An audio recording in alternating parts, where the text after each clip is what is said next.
Since Boise Police Chief Ryan Lee was asked to resign about a week ago, we've gotten several questions about what happens next. Well, here's what we do know.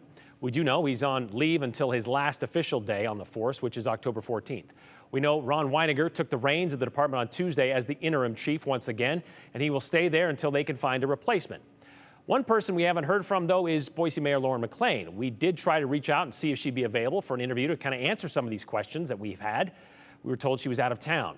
We have had a couple of questions sent in from you about what happens next for Chief Lee, like this one. With Chief Lee resigning, does this allow Chief Lee to retire with his full pension? As opposed to if Chief Lee was fired, he would not retain that full pension.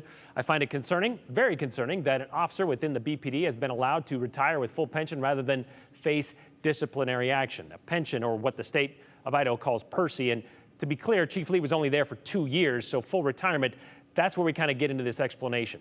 The Public Employee Retirement System of Idaho, known as PERSI. In order to draw from that, though, you have to meet certain requirements, including working for the state for at least 5 years. So that 2-year limit doesn't quite apply, but there are some exceptions.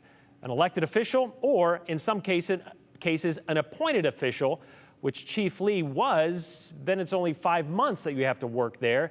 So we reached out to PERSI, kind of clarified this a little bit as well, because we want to know if Chief Lee falls under that category, because he was appointed by an elected official, but not a state elected official, a city elected official. They wouldn't give us specifics, but they did give us some generalities under Idaho code, which says at the time of his separation from service, if he held office to which he had been elected by popular vote or having a term fixed by the Constitution, you can see that statute or charter, again, has to be appointed by an elected official, the head of a department, a director of a department, division, agency, statutory section, or the bureau of the state.